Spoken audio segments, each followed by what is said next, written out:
Operation లేకుండా మోకాళ్లు మరియు నడుము నొప్పులకు అత్యాధునిక చికిత్స డాక్టర్ భావన హర్వాణి గారి ఆధ్వర్యంలో ఆర్ఎఫ్ఏ మరియు ప్లాస్మా పద్ధతిలో చిన్న ఇంజెక్షన్ తో పరిష్కారం. Hospitals road number 12 Banjara hills. కేంద్ర మంత్రి బండి సంజయ్ కొడుకు అఘాయిత్యంపై ప్రజాగ్రహం రగులుతుండడంతో పోలీసులు ఉరుకులు పరుగులు పెడుతున్నారు. కానీ కేంద్ర హోంశాఖ సహాయ మంత్రి కొడుకు కదా భగీరథ్ మాత్రం కాకీలను లెక్క చేయలేదు. సిట్ విచారణకు వస్తానని చెప్పి రాకుండా డుమ్మా కొట్టాడు. పైగా 2 రోజులు గడువివ్వాలని ఈమెయిల్ పంపించాడు. నిందితుడికి రేవంత్ సర్కార్ అండదండలు అందించడం, పాలక పెద్దలు గుంపు మీడియా మౌనం వహించడంపై ప్రజలు బగ్గుమంటున్నారు.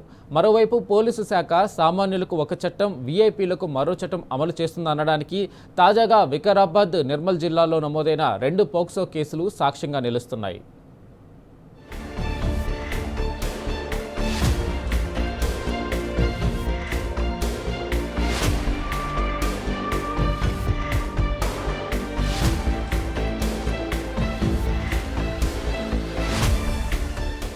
ప్రజాగ్రహం వెల్లువెత్తుతున్న నేపథ్యంలో పోక్సో కేసును ఎదుర్కొంటున్న కేంద్ర హోంశాఖ సహాయ మంత్రి బండి సంజయ్ కుమారుడు బండి భగీరథ్ కోసం పోలీసులు గాలింపు చర్యలు మొదలుపెట్టారు.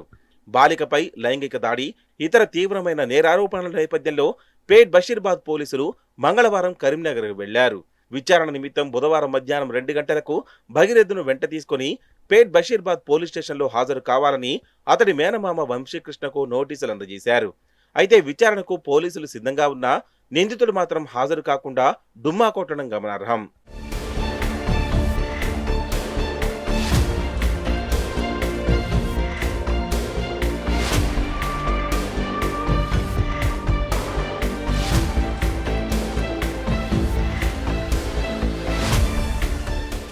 పోక్సో కేసు నిందితుడు బండి భగీరథ్ చెప్పిన టైంకు సిట్ విచారణకు రాకపోగా గడువు ముగిసిన 4 గంటల తర్వాత పేట్ బషీర్బాద్ పోలీసులకు ఈమెయిల్తో పాటు లేఖ పంపించాడు.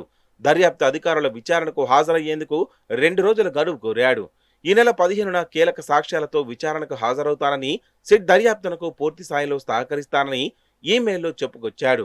అటు భగీరథ్ సిట్ విచారణకు హాజరు కాలేదని దర్యాప్తు ప్రత్యేక అధికారి కూకట్పల్లి డీసీపీ రిత్రాజ్ చెప్పారు. బండి భగీరథ్ పేరుతో ఈమెయిల్ వచ్చింది వాస్తవమే కానీ దాన్ని పరిగణలోకి తీసుకోబోమని స్పష్టం చేశారు. పోక్సో కేసు విచారణకు హాజరు కావడంలో నిందితులకు ఎలాంటి మినహాయింపు లేదని చెప్పారు. విచారణకు హాజరు కానందున భగీరథ్పై ఖచ్చితంగా తగిన చర్యలు తీసుకుంటామని రిత్రాజ్ స్పష్టం చేశారు.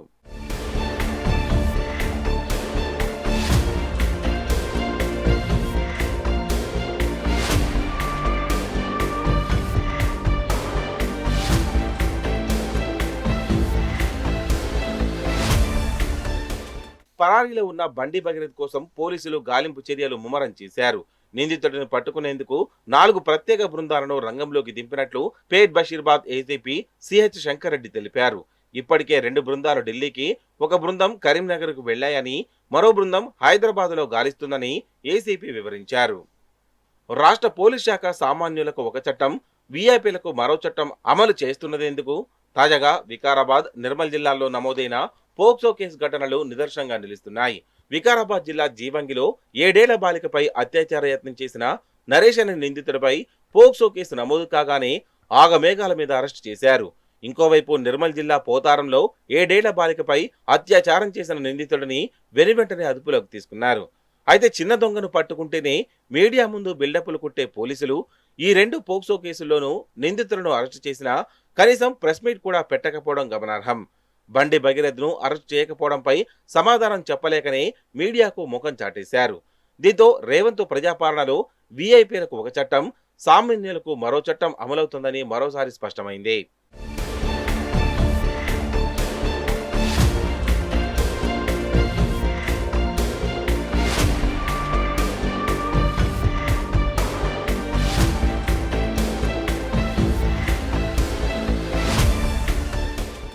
మహిళలపై నేరాల్లో తెలంగాణ టాప్ గా నిలవడంలో రేవంత్ రెడ్డి రికార్డులు సృష్టించాడని బీఆర్ఎస్ వర్కింగ్ ప్రెసిడెంట్ కేటీఆర్ ఎద్దేవా చేశారు.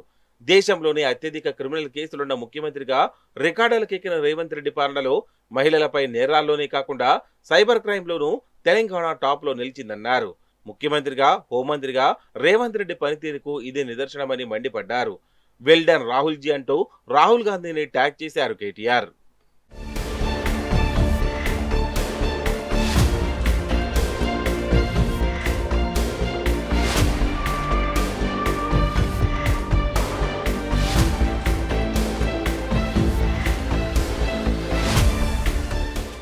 ప్రసంగాలు ఉపన్యాసాలే కాదు, సమయం సందర్భం వచ్చినప్పుడు అందుకు తగ్గట్టుగా కట్టుబడి ఉండాలి. కానీ కాంగ్రెస్ పాలకులవి ఉత్తుత్తి ప్రసంగాలు, ఊకదంపుడు ఉపన్యాసాలేనని ప్రజలు మండిపడుతున్నారు. కేంద్ర మంత్రి బండి సంజయ్ కొడుకు నడిపిన అఘాయిత్యం పట్ల పాలకపక్షం నేతల వైఖరిపై అందరూ ప్రశ్నాస్త్రాలు సంధిస్తున్నారు. ఇప్పుడు అందరి వేళ్లు హస్తం నేతల వైపే చూపిస్తున్నాయి. అయినా ఆ పార్టీ నేతలెవరూ స్పందించకపోవడం చూస్తుంటే రేవంత్, సంజయ్ దోస్తానా బీజేపీతో కాంగ్రెస్ కు ఉన్న రహస్య బంధం రుజువు అవుతుంది.